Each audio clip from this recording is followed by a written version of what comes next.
Hello guys, this is the model RR3102 here, back again on the layout. Today I'm going to be reviewing the all-new Intermountain Tier 4 GEVO, aka the ET44AC, in the Canadian National Paint Scheme number 3038. This version is equipped with an ESU Loksound Select decoder. MSRP for the DCC and Loksound Select version is $299.99, which I paid $240 for mine, and MSRP for the DCC and Locopilot equipped version is $199.99. Intermountain first announced these Tier 4 GEVOs back in March of 2016 with the Canadian National, Union Pacific, CSX, and BNSF on the lineup, and then they added Norfolk Southern to the lineup, I think in June of last year. And now the BNSF, CN, and NS versions are the first three road numbers to come out for Intermountain, followed by CSX and UP a couple weeks down the road. So, let's get started with an unboxing of this Intermountain Tier 4 GEVO. Now excuse me for my ugly looking bench work, but this is where I'm unboxing my locomotive at. So, let's do this.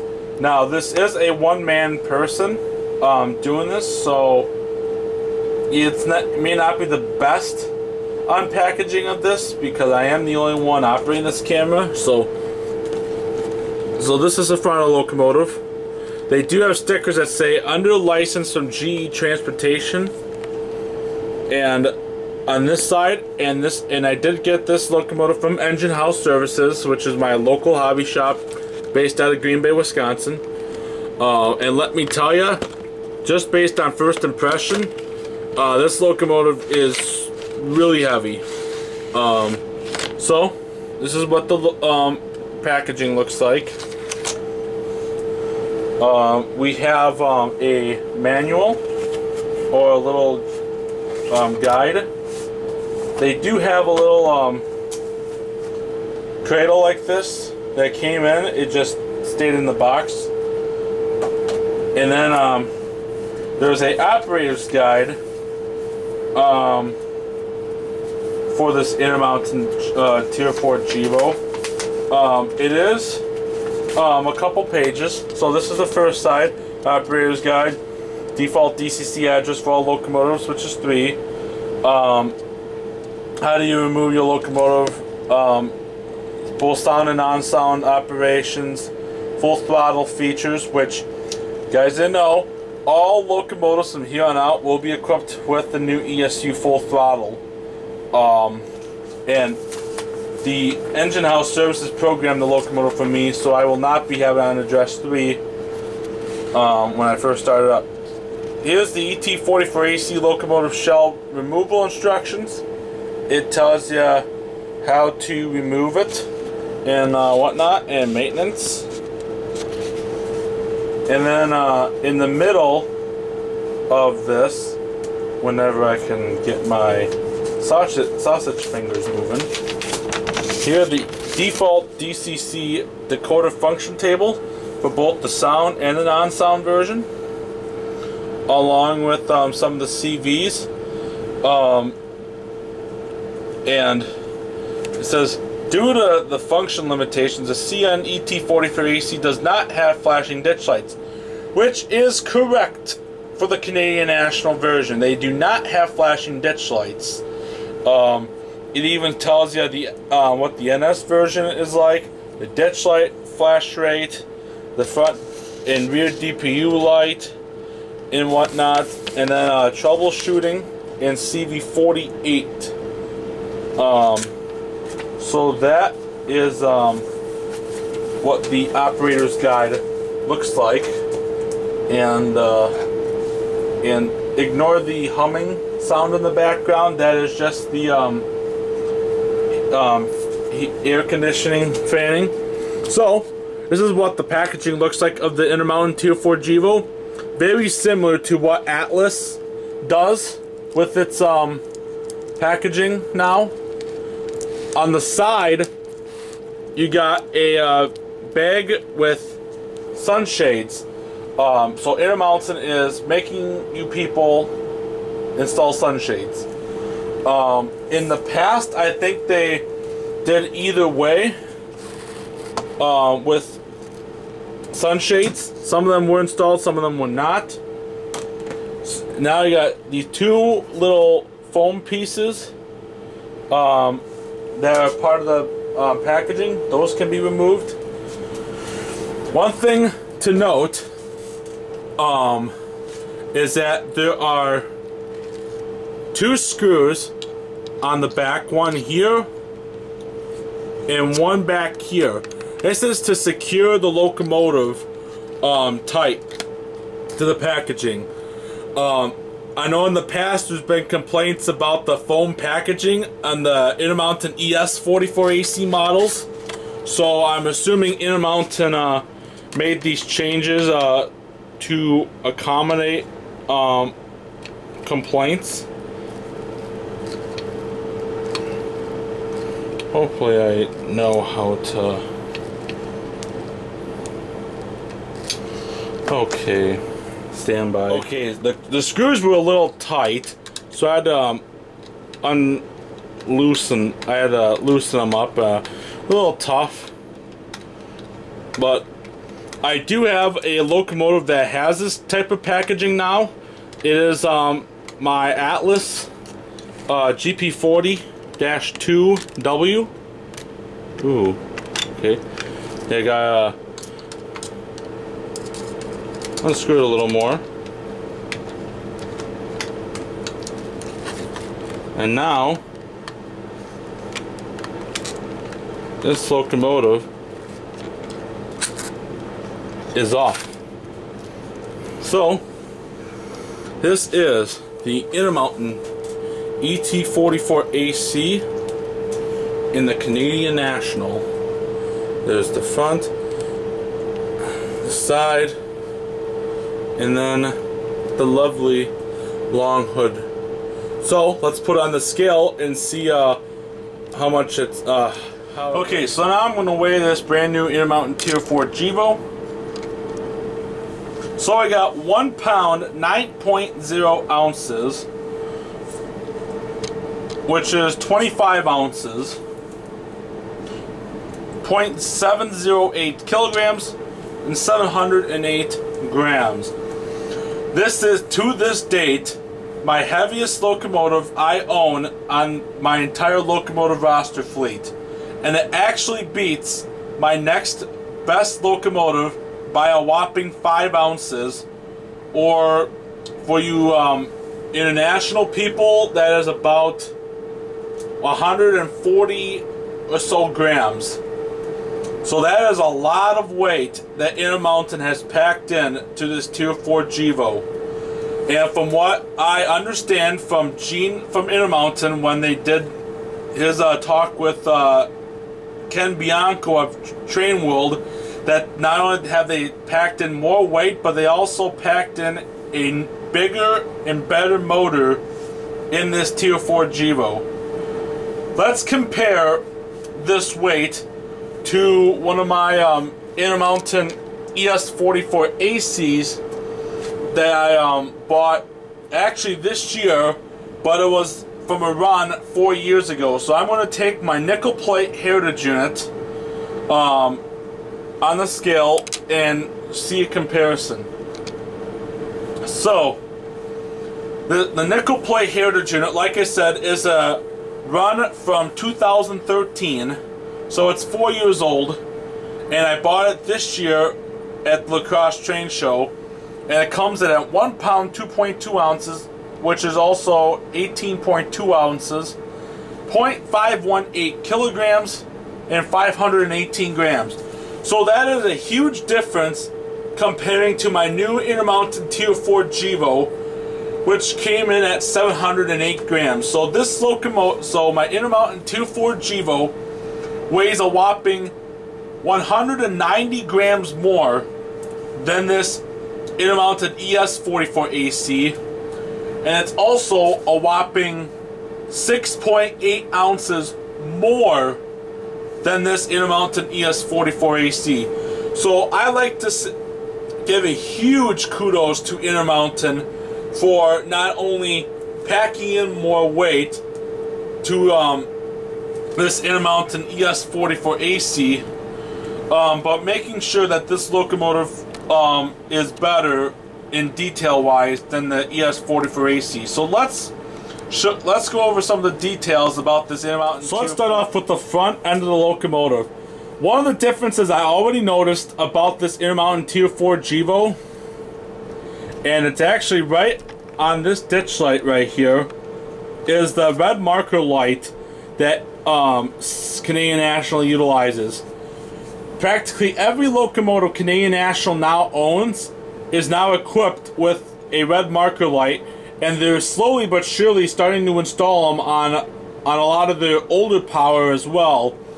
For an example, they are starting to install these red marker lights on some of their SD75Is, their Dash 9s, their Dash 8s, some of the Illinois Central SD70s, and even the older GEVOs have marker lights, but some of them were on the cab of the locomotive itself. So kudos to Intermountain for getting that correct. I also like to give Intermountain another kudos for using KD couplers as usual. Although one thing I did notice about Intermountain this time is that they have installed a KD number 146 metal knuckle coupler on the front of the locomotive instead of what they have done with their ES44s and SD40-2s. What they did with their SD40-2s and ES44ACs was that they installed, I think, what is a KD number 36, which is a plastic coupler with a long shank on it. And the reason why Intermountain uses a long shank is so the trip pins don't catch on to any of the plow details and whatnot, which is the main reason why Intermountain uses the longer shank couplers on the front end of the locomotive, which I will also give kudos to Intermountain for, because I'm actually one of those guys that likes it when companies use longer shank couplers, so the trip pins don't catch on to the details. I know a lot of people complain about companies like Intermountain and Bowser using the longer shank couplers. I'm actually one of those guys that's like, yeah, absolutely use them. So anyways, that's that. They also got MU hoses, MU cables, the couple of cut lever bar. They also got the correct front handrail stanchions, just like what CN has.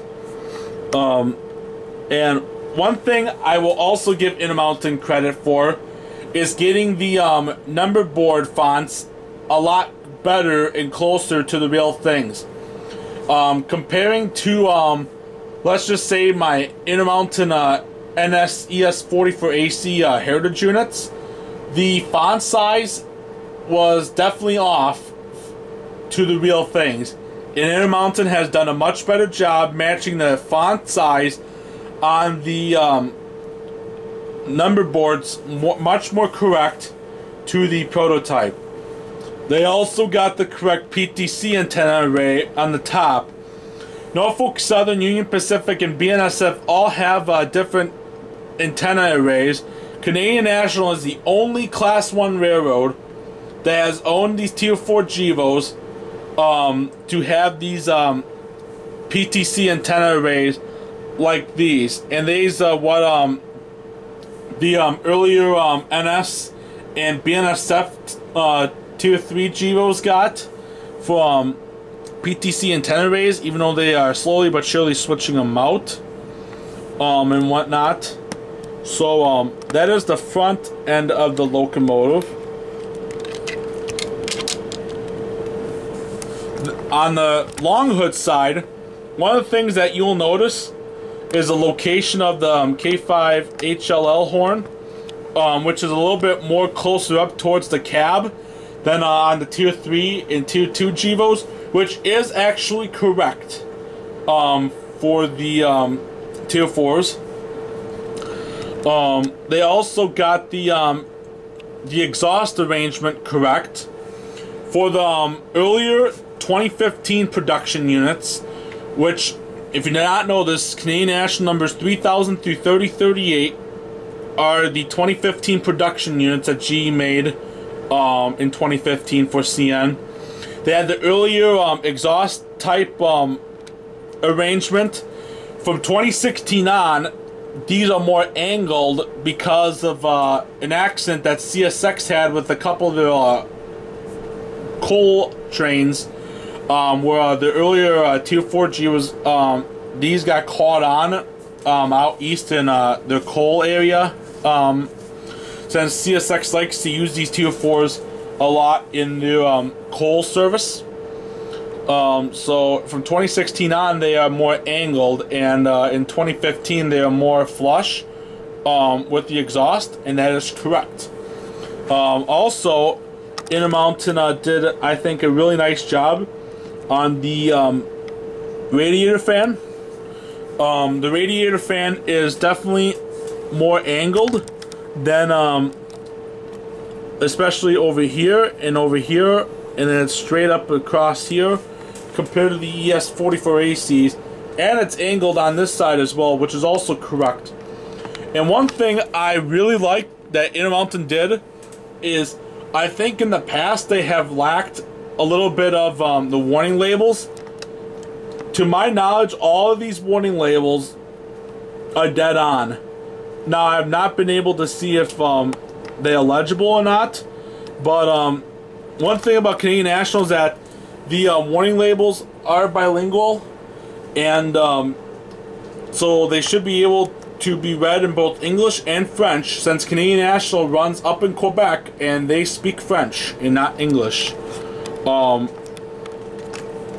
Looking and one of the really cool features that's caught my eye that Intermountain did really nice is that on the walkways on the long hood side, both on the engineer and the conductor side, they have these little photo etched openings right here alongside the walkway, and that is a Canadian National only feature.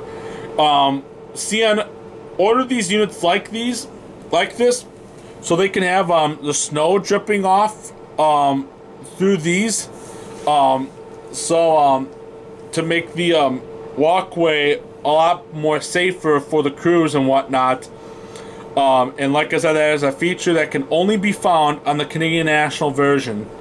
Also, one thing to note that I did find out, these chains are movable right here, and there's two loaded springs right here that keeps them intact. So when you swing it open, they move, and then when you turn it this way, they're a lot more loose. And that is one feature I really like that Intermountain did.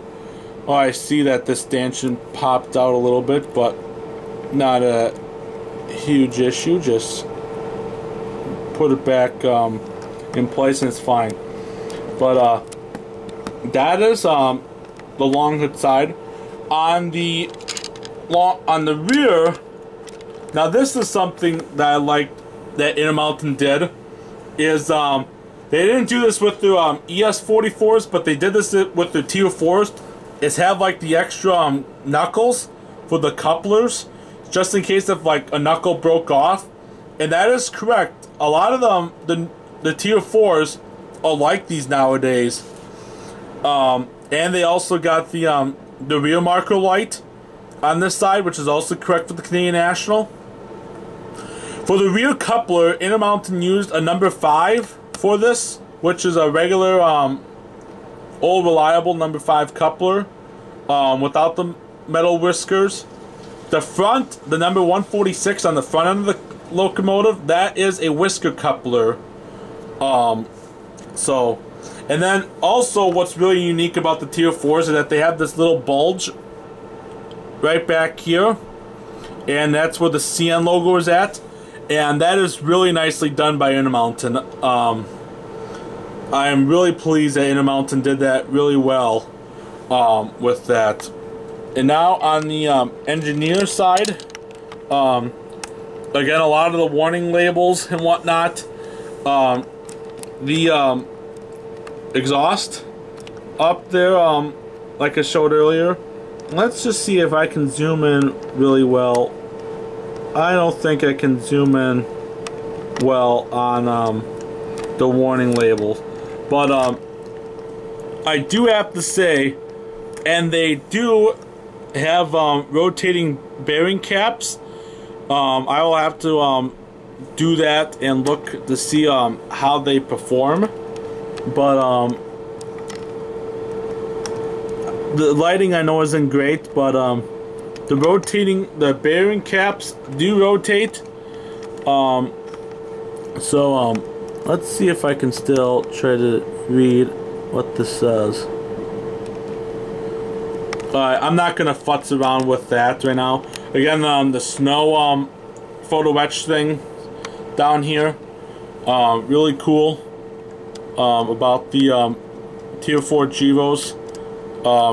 Now, to my knowledge, I do not know if the ES44s, especially the 28 and 2900 series, have this.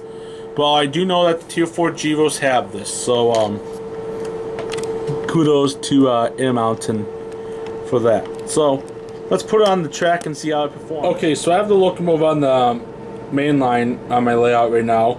So I'm going to start up the locomotive using function 8.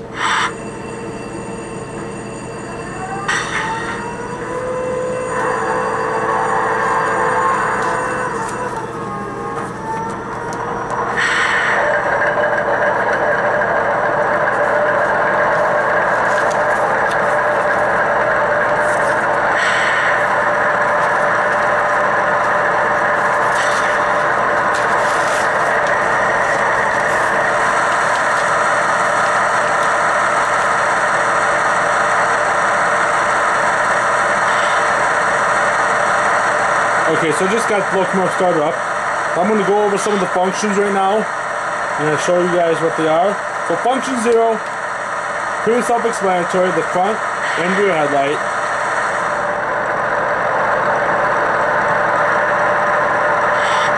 Function 1 is the E-bell.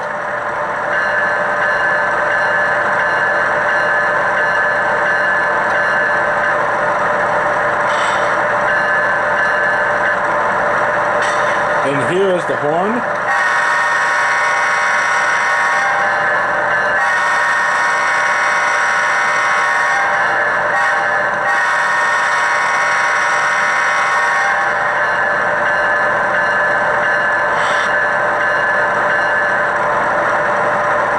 And that is function 2. Function 3 is the coupler.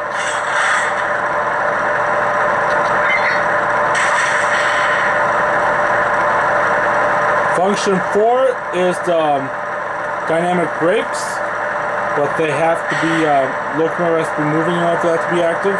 Function 5 is the number boards. Function 6 is the ditch lights.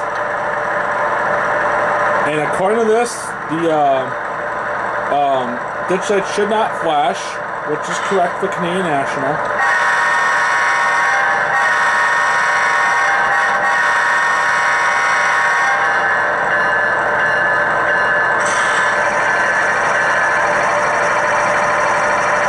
Function 7 is the dimmer.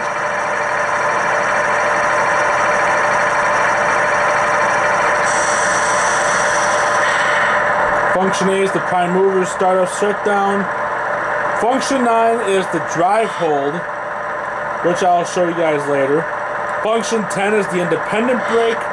Function 11 is the walkway lights, which come on both front and rear when turned on.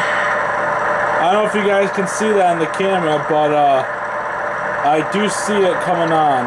That is function 11.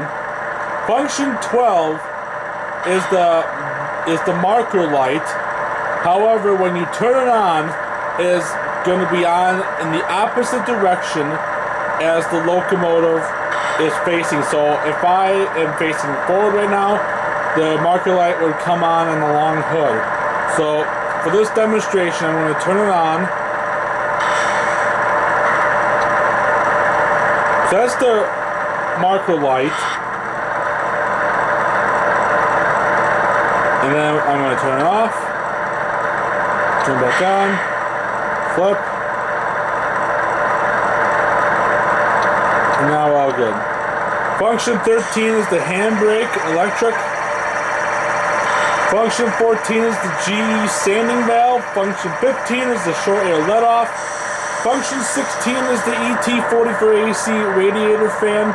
Function 17 is the ET44AC brake set / brake release off. Function 18 is the GE air dryer off. Function 19 is the GE air dryer on shutdown off. And function 20 is the Tier 4 GEVO compressor. So, that is all the functions for this Tier 4 GEVO. So, let's go in reverse. Actually, hold on. Let's drive hold feature.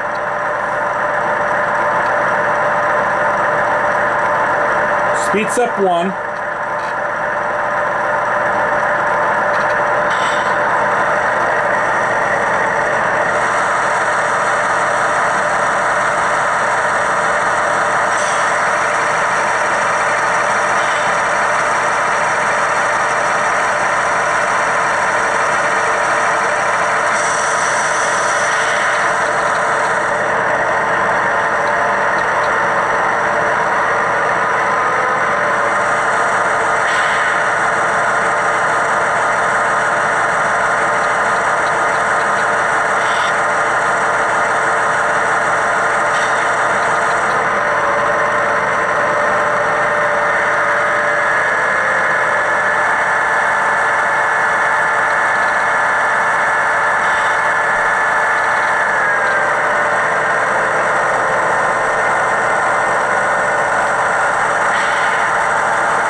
Let's now go in reverse.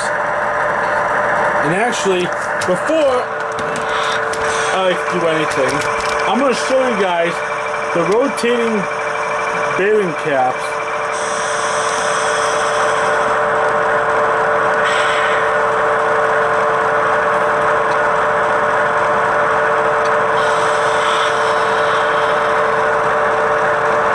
I'm on speed step 1.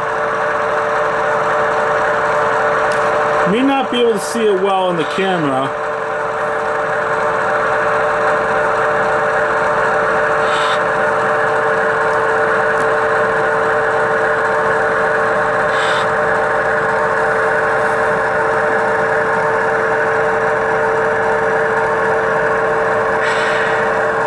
was bringing out my iPhone just to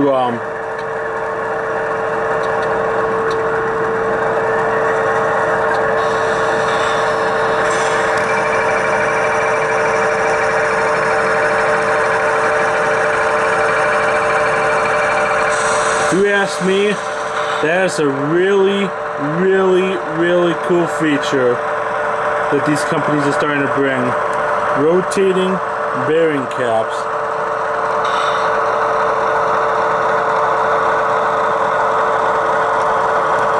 That is what I like to call going above and beyond. Companies are now starting to put higher and higher standards for the trains each and every single solitary day.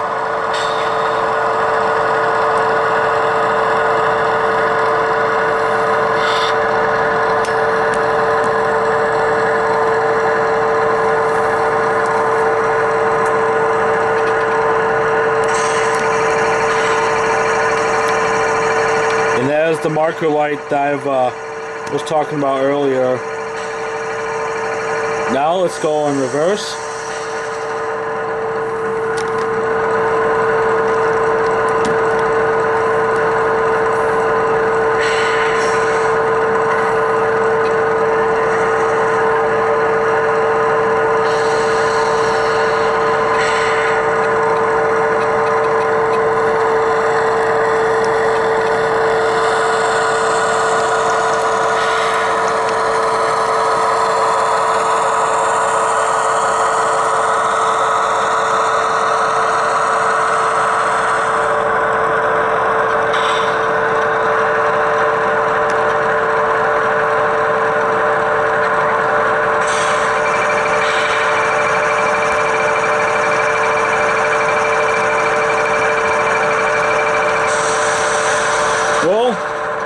I suppose we should wrap this review up. So function 12 off, 11 off, 6, 5, 0, and now let's shut the prime mover off.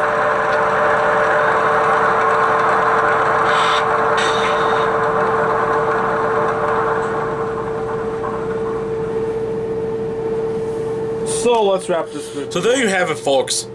That is the all-new Intermountain ET44AC in the Canadian National. Like I said, the BNSF and Norfolk Southern versions are also out with the CN right now. The CSX and UP versions will come out in the month of August. And also stay tuned for the review of the scale trains version of the Canadian National ET44AC. And be on the lookout for a possible GECX one as well. And also be on a very special lookout for when I do my comparison review between the Intermountain and the scale trains ET44ACs. And Shane Wilson, Mike Hopkin, you better be coming through no later than August. I better have that those Tier 4s in my hand by August I think 31st or something like that. Otherwise, you guys are going to get roasted badly. So, anyways, kudos to Intermountain for doing a heck of a job on their Tier 4 GEVOs. They have said that this is a combined effort with the factory in China as well. With this project, they said that they're going to do the same thing for the Dash 9. So, if this is how the Tier 4 GEVOs are going to look, I expect the Dash 9s are going to be exceptionally amazing. And if that is the case, you better believe I'm going to get my hands on a couple of the Dash 9s. Probably Canadian National and BCOL versions.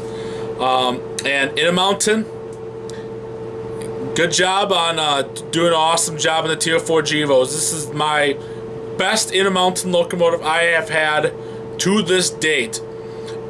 Best well-represented locomotive I have whatsoever.